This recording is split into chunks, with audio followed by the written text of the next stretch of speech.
ભરૂચમાં પણ ભારે ઉકળાટ વચ્ચે મેઘમહેર જોવા મળી રહી છે। શહેરના 5 બસ્તી સિવિલ રોડ કલેક્ટર કચેરી સહિતના વિસ્તારોમાં વરસાદ વરસતા જનજીવન પર પડી અસર। પવન સાથે વરસાદ વરસતા વાતાવરણમાં ઠંડક પ્રસરી છે।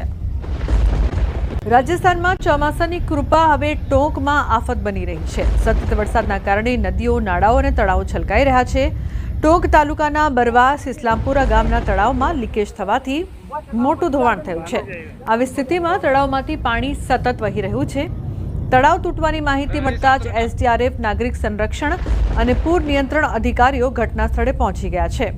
તેઓ માટીની બોરીઓ મૂકીને તળાવનું ધોવાણ અટકાવવાનું શરૂ કર્યું હતું। આ તળાવનું બધું પાણી નયાગાંવ ડેમમાં જશે। આવી સ્થિતિમાં વધારાનું પાણી નયાગાંવ ડેમ માટે ખતરો ઊભો કરી શકે છે।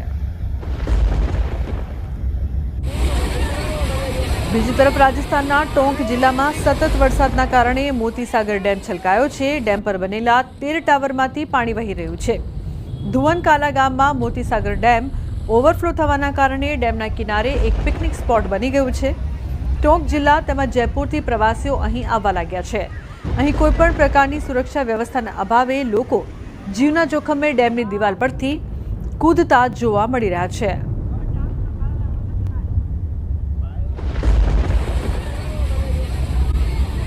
બાજુના પાડોશી રાજ્યોમાં ભારે વરસાદનો કહેર છે। રાજસ્થાન અને દક્ષિણમાં મહારાષ્ટ્રમાં, મુંબઈમાં ભારે વરસાદ વરસી રહ્યો છે। મુંબઈમાં ગઈ રાતથી વરસાદ પડી રહ્યો છે તો અંધેરી સબવે બંધ કરી દેવામાં આવ્યો છે।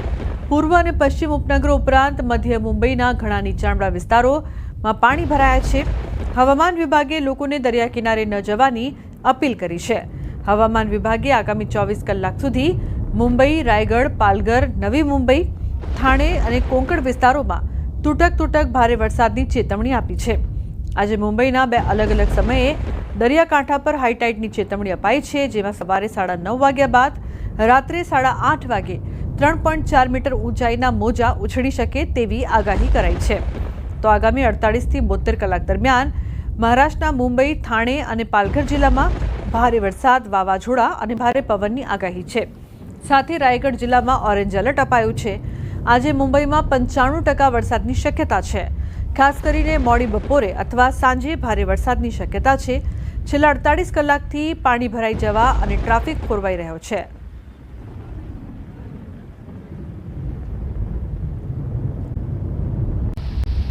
તો વલસાડ જિલ્લામાં ફરી એક વખત વરસાદનો રાઉન્ડ શરૂ થયો છે। આજે સવારથી જિલ્લામાં વરસાદી માહોલ છવાયો છે। બપોર સુધી જિલ્લામાં વાદળછાયા વાતાવરણ વચ્ચે છૂટો છવાયો વરસાદ વરસ્યો છે। બપોર બાદ વાપી અને આસપાસના વિસ્તારમાં થોડા સમય સુધી ભારે વરસાદ વરસ્યો હતો। આથી વાપીના રસ્તાઓ પાણી થઈ ગયા હતા। છેલ્લા 1 અઠવાડિયાથી વલસાડ જિલ્લામાં મેઘરાજાએ વિરામ લીધો હતો। વરસી રહેલો વરસાદ ખેતીના પાકને અનુકૂળ હોવાથી ખેડૂતોમાં ખુશીનો માહોલ છે। જિલ્લામાં વિરામ બાદ જામ્યો છે વરસાદી માહોલ। પ્રાંતિજ સહિતના ગ્રામ્ય પંથકમાં ધોધમાર વરસાદ વરસી રહ્યો છે। તો પ્રાંતિજ, બાકલપુર, વદરાદ, પોગલું, સોનાસણ સહિતના ગ્રામ્ય પંથકમાં વરસાદી માહોલને લઈને નીચાણવાળા વિસ્તારમાં વરસાદી પાણી ભરાયા છે। વાહન ચાલકો બન્યા છે પરેશાન। તો પ્રાંતિજ સહિતના ગ્રામ્ય પંથકમાં ધોધમાર વરસાદ વરસી રહ્યો છે। લોકોને ગરમીથી રાહત મળી છે। બાકલપુર, વરદાદ, પોગલું, સોનાસણમાં વરસાદ વરસી રહ્યો છે। તો સાબરકાંઠાના પણ કેટલાક વિસ્તારોમાં વરસાદ વરસી રહ્યો છે। ધરતીપુત્રોમાં ખુશીનો માહોલ। સાબરકાંઠા જિલ્લામાં વાતાવરણમાં પલટો આવ્યો છે। તલોદ સહિત ગ્રામ્ય પંથકમાં ધોધમાર વરસાદ। હરસોલ, રામપુર, કાલીપુરા, ગઢી, વક્તાપુર સહિતના ગ્રામ્ય પંથકમાં વરસાદ વરસી રહ્યો છે। તો તલોદમાં 1 કલાકમાં 1 ઇંચ વરસાદ વરસ્યો છે। વરસાદને લઈને નીચાણવાળા વિસ્તારમાં વરસાદી પાણી ભરાયા છે। વિરામ બાદ જામ્યો વરસાદી માહોલ। 3 દિવસના વિરામ બાદ અરવલ્લીમાં ફરી વરસાદ। માલપુરના અણિયોરમાં ધોધમાર વરસાદ। 3 દિવસના વિરામ બાદ શરૂ થયો વરસાદ। અસહ્ય ઉકળાટ બાદ વરસાદ થતાં ઠંડક પ્રસરી છે। ખેડૂતોને નિંદામણ બાદ વરસાદ થતાં ખુશી। અણિયોર કંપા, મોલીમાં વરસાદ। તો અરવલ્લીના ભિલોડા તાલુકામાં ધોધમાર વરસાદ વરસ્યો છે। માંકરોડા, ગંભીરપુરા, નવભવનાથ, મૌટાળા સહિતના વિસ્તારમાં ધોધમાર વરસાદ વરસી રહ્યો છે। અસહ્ય ઉકળાટ બાદ વરસાદ વરસતા ઠંડક પ્રસરી છે। વરસાદ વરસતા ખેડૂતોમાં ખુશીનો માહોલ। अन्य समाचार खेड़ाथी कपड़वंज शહેરમાં વિરામ બાદ વરસાદી માહોલ છવાયો છે। 2 કલાકમાં 4 ઇંચ વરસાદ વરસ્યો છે તો 2 કલાકમાં ધોધમાર વરસાદ વરસ્યો। વરસાદ થતા ખેડૂતોમાં ખુશીની લહેર જોવા મળી છે। વરસાદના કારણે વાતાવરણમાં ઠંડક પ્રસરી છે। વાતાવરણમાં ઠંડક ફેલાતા ગરમી અને બફારાના કારણે ત્રસ્ત લોકોને રાહત મળી રહી છે। કપડવંજ શહેરમાં વિરામ બાદ વરસાદી માહોલ જોવા મળી રહ્યો છે। વાતાવરણમાં ઠંડક પ્રસરતા લોકોએ પણ રાહતનો શ્વાસ લીધો છે।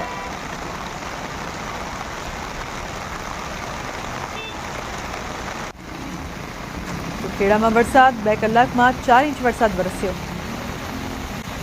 અંતમાં ગુજરાતમાં ભારે વરસાદ। હવામાન નિષ્ણાત અંબાલાલની આગાહી। હજુ બંગાળનો ઉપસાગર વધુ સક્રિય થશે। ડીપ ડિપ્રેશન કે લો પ્રેશર બનવાની પણ શક્યતા છે તો ગુજરાત સુધી થઈ શકે છે અસર। અંબાલાલ પટેલની આગાહી છે। 28 જુલાઈ બાદ ગુજરાતમાં પવનનો મારો હશે। રાજ્યના ઘણા ભાગોમાં તેજ પવન ફૂંકાશે તો કેટલાક ભાગોમાં 50 કે 60 કિલોમીટરે ફૂંકાઈ શકે છે પવન। 4 થી 8 ઓગસ્ટે ફરી એક વરસાદી સિસ્ટમ બનશે। 6 થી 10 ઓગસ્ટે દક્ષિણ ગુજરાતમાં સારો વરસાદ વરસશે તો 2 ઓગસ્ટ બાદનું વરસાદી પાણી કૃષિ પાકો માટે સારું નહીં તેવું પણ અંબાલાલ પટેલે કહ્યું છે તો ખેડૂતોને કર્યું છે સૂચન। ઓગસ્ટ અને સપ્ટેમ્બરમાં પણ સારો વરસાદ થશે। ઓક્ટોબર મહિના સુધી વરસાદ રહેશે। 4 થી 8 ઓગસ્ટમાં ગુજરાતમાં વરસાદ તો 17 થી 19 ઓગસ્ટમાં ફરી એક વરસાદી સિસ્ટમ આવશે। 23 ઓગસ્ટ બાદ વરસાદની તીવ્રતા ઘટશે। પર્વત આકારનો મેઘ જ્યાં ચડશે ત્યાં પડશે 3 સપ્ટેમ્બરથી વરસાદ તો અંબાલાલ પટેલનું સૂચન। ઝેરી જીવજંતુનો પ્રકોપ પણ વધી શકે છે। પૂર્વ નક્ષત્ર અંગે અંબાલાલ પટેલનું સૂચન। 13 સપ્ટેમ્બર બાદનું વરસાદી પાણી સારું। 27 સપ્ટેમ્બરથી 5 ઓક્ટોબર વચ્ચે પણ વરસાદ વરસશે એટલે કે ખેલૈયાઓ માટે અંબાલાલ પટેલે માઠા સમાચાર આપ્યા છે। આ વર્ષે નવરાત્રિમાં પણ વરસાદ પડી શકે છે। આ વખતે નવરાત્રિમાં વરસાદ વિલન બની શકે છે।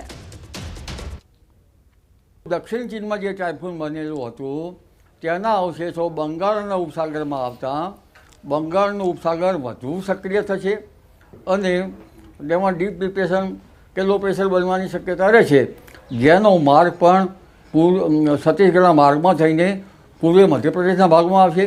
ત્યારબાદ લગભગ પૂર્વીય ગુજરાતના ભાગોમાં આવશે। પૂર્વીય ગુજરાતના ભાગોમાં ભારેથી અતિભારે વરસાદ થવાની શક્યતા રહેશે। તારીખ 28 જુલાઈ પછી વિન્ડ ગત જબરદસ્ત રહેશે। પવનનો સપાટો વધારે રહેશે। પવનનો સપાટો કોઈ ભાગમાં તો 50 કિલોમીટર અને ક્યાંક 60 કિલોમીટરનો પણ પર અવર થઈ શકે છે અને ત્યારબાદ બીજી એક લો પ્રેશરની સિસ્ટમ 4 થી 8 ઓગસ્ટમાં બનવાની શક્યતા છે। એ ઓગસ્ટ માસમાં પણ આ સિસ્ટમ ગુજરાતમાં આવતા દક્ષિણ ગુજરાતમાં તારીખ 6 થી 10માં સારો વરસાદ થવાની શક્યતા છે। ગુજરાતના અન્ય ભાગોમાં સારો વરસાદ થવાની શક્યતા છે।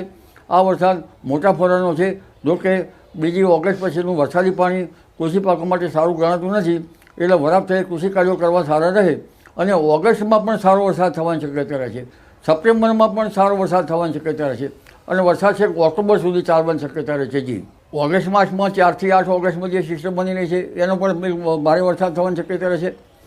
આ ઉપરાંત લગભગ 17, 18 અને 19 ઓગસ્ટમાં પણ એક બીજી સિસ્ટમ બનશે જે પણ ઓગસ્ટમાં પણ સારો વરસાદ લાવશે। લગભગ 23 ઓગસ્ટ પછી વરસાદનું પ્રમાણ ઘટશે અને પર્વતાગરનો મેઘ જ્યાં ચડે ત્યાં પડશે।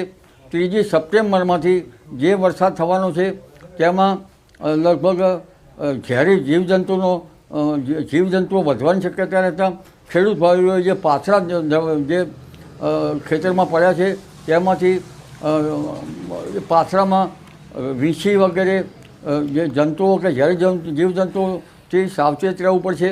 પૂર્વા નક્ષત્રમાં કહેવાય છે તો વર્ષે પૂર્વા તો ખેડૂત બેસે ઝૂલવા। 13મી સપ્ટેમ્બર પછીનું વરસાદી પાણી સારું હશે અને 27 સપ્ટેમ્બરથી 5 ઓક્ટોબર વચ્ચે ગાજવીજ સાથે વરસાદ થવાની શક્યતા છે। 17 ઓક્ટોબરે દરિયામાં લગભગ પવનની ગતિ વધુ રહેવાની શક્યતા રહે છે। જ્યાં વરસાદ ચડે ત્યાં પડવાની શક્યતા રહે છે એટલે